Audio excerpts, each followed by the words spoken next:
सुप्रभात बच्चों, आज हम लोग व्याकरण निकुंज पाठ 4 शब्द विचार इस पाठ को पढ़ेंगे।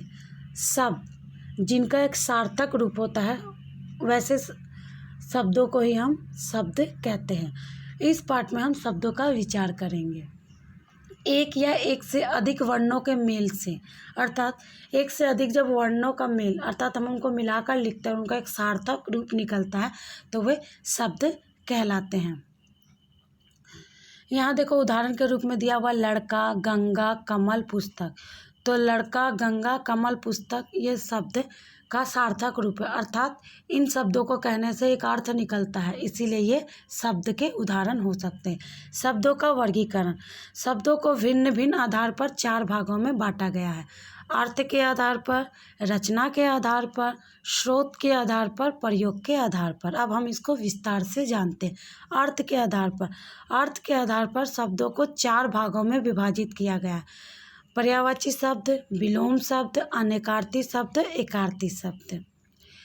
पर्यायवाची शब्द जिन शब्दों का अर्थ समान होता है, अर्थात शब्द देखने में अलग होते पर अर्थ एक ही होते, उन्हें पर्यायवाची शब्द या समानार्थी शब्द कहते हैं। उदाहरण के लिए हम कह सकते हैं भूमि का भू, पृथ्वी, धरती, धरा, माही, रात का रात्रि, निशा, रत्नी, रजनी आदि। ख नंबर विपरीतार्थक शब्द या विलोम शब्द, जो शब्द विपरीत या उल्टे अर्थ बताते हैं वे विपरीतार्थक शब्द या उल्टे अर्थ वाले शब्द या विलोम शब्द कहलाते हैं, जैसे रात का दिन, आकाश का पाताल, सुख का दुख आदि। अनेकार्थक शब्द जिन शब्दों का प्रयोग अनेक अर्थों के लिए किया जाता है, अर्थात एक ही शब्द के अलग अलग अर्थ होते हैं, उन्हें अनेकार्थक शब्द कहते हैं। जैसे अंबर, अंबर, एक अंबर शब्द का अर्थ हो गया आकाश और एक अंबर शब्द का अर्थ हो गया वस्त्र। पानी, एक पानी शब्द का हो गया जल और एक पानी शब्द का अर्थ हो गया चमक और एक पानी शब्द का अर्थ हो गया रस। तो देखो बच्चों, शब्द वही है पर इसके अर्थ अलग अलग है। घ नंबर एकार्थक शब्द, एक अर्थ वाले शब्द एकार्थक शब्द कहलाते हैं, जैसे घोड़ा, मेज, कुर्सी, रोटी इत्यादि, जिसके एक ही अर्थ हो।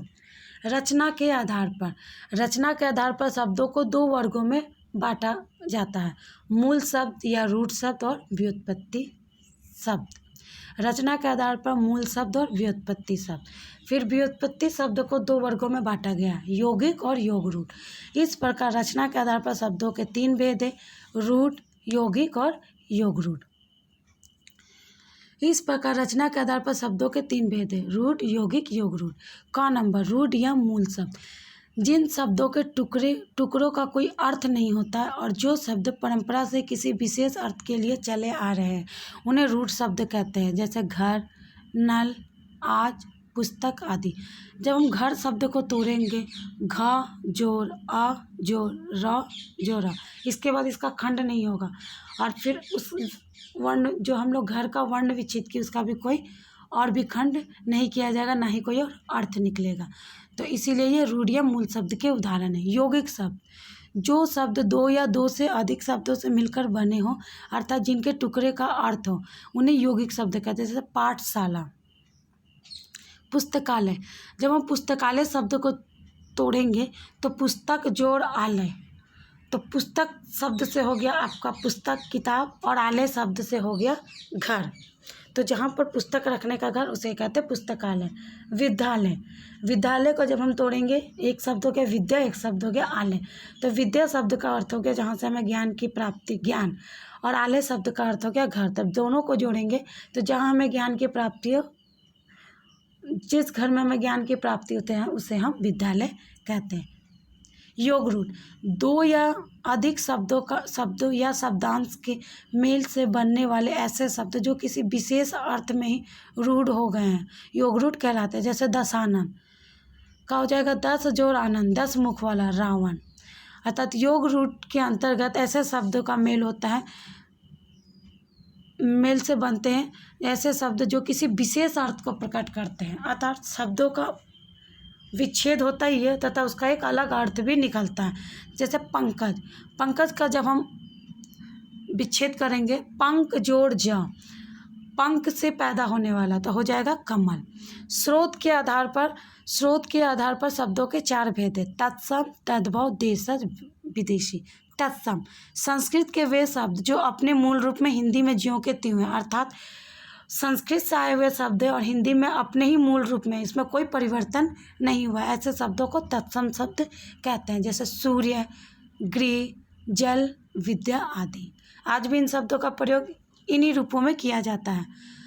तद्भव, संस्कृत के वे शब्द जो हिंदी में कुछ बदले हुए रूप में प्रयोग किए जाते हैं, अर्थात संस्कृत के शब्द पर हिंदी में उनका अलरूप परिवर्तन हो गया है, उन्हें तद्भव कहते हैं। जैसे हस्त, हाथ, संस्कृत में थे हस्त।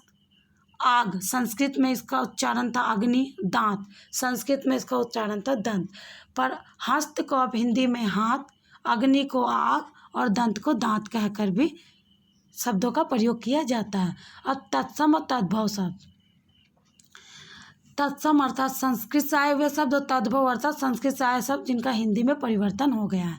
जैसे पंच का पाँच, सत का 100, मुख का मुंह, क्षेत्र का खेत, नयन का नैन, नित्य का नाच, गृह का घर, ग्राम का गांव, भ्राता का भाई, मांस का माह, दधी का दही, काक का कौवा, घृत का घी, रात्रि का रात, सप्त का सात, सत्य का सच, मयूर का मोर, आम्र का आम, पत्र का पत्ता, लक्ष्य का लाख, वार्ता का बात, कर्म का काम, तृण का तिनका, तनु का तन। गाना, ये तो थे आपके तद्भव और तत्सम शब्दों के कुछ उदाहरण। ग नंबर देशज, देशज का अर्थ होता है देश में पैदा हुआ, अर्थात ऐसे शब्द जो ना तो संस्कृत से आए और ना ही संस्कृत शब्दों के बिगड़े हुए रूप है, बल्कि लोक भाषाओं से आए, अर्थात लोक भाषा में जिन शब्दों का प्रयोग किया जाता है उन्हें देशज शब्द कहते हैं। जैसे रोटी, पेट, पगड़ी, जूता, झाड़ू, अर्थात देसी शब्द जो देश में ही जिन शब्दों का प्रयोग होता है। विदेशी, जो शब्द विदेशी भाषाओं से हिंदी में आ गए, अर्थात विदेशी शब्द पर उसका उच्चारण हिंदी में होता है, उन्हें विदेशी शब्द कहते हैं। जैसे स्कूल मशीन, स्कूल मशीन शब्द आपके अंग्रेजी शब्द है पर इसका हिंदी में हम प्रयोग करते हैं। अब अंग्रेजी भाषा से आए शब्द gas, toffee, biscuit, station, doctor आदि। फारसी भाषा से आए शब्द दुकान, जहाज, नमक, आराम, अफसोस आदि। अरबी भाषा से आए शब्द किताब, खजाना, दफ़ा, अमीर, कत्ल, खत आदि। तुर्की भाषा से आए शब्द चाकू, कैंची, कुली, कालीन, सुराग, तंबाकू आदि। अर्थात विदेशी शब्द ऐसे शब्द होते हैं जो दूसरे देशों से आते हैं तथा इनका प्रयोग हिंदी के रूप में किया जाता है।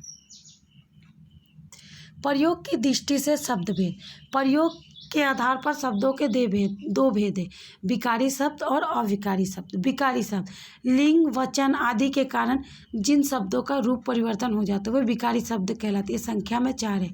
संज्ञा, सर्वनाम, विशेषण, क्रिया, अर्थात इसमें लिंग और वचन के आधार पर शब्दों में परिवर्तन होता है, ऐसे को विकारी शब्द कहते हैं। इसके अंतर्गत है संज्ञा, सर्वनाम, विशेषण, क्रिया। संज्ञा आप लोग जानते ही हो बच्चा, किसी व्यक्ति, वस्तु, स्थान आदि के नाम को संज्ञा कहते हैं। सर्वनाम, संज्ञा के बदले जिन शब्दों का प्रयोग किया जाता है उन्हें सर्वनाम कहते हैं। विशेषण, संज्ञा या सर्वनाम की विशेषता बताने वाले शब्द को सर्वनाम कहते हैं। और क्रिया, जब हम कोई कार्य करते हैं तो उस कार्य को क्रिया कहते हैं, कार्य का होना क्रिया कहलाता है। अविकारी शब्द, जिन शब्दों में कभी किसी प्रकार का विकार अथवा परिवर्तन नहीं होता है वे अविकारी शब्द कहलाते हैं। ये संख्या में 4 है।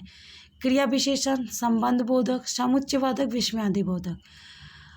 अविकारी शब्द ऐसे शब्द जिसमें कभी भी कोई परिवर्तन नहीं होता, अर्थात वह जैसे शब्द रहते हैं वैसे ही हो जाते हैं।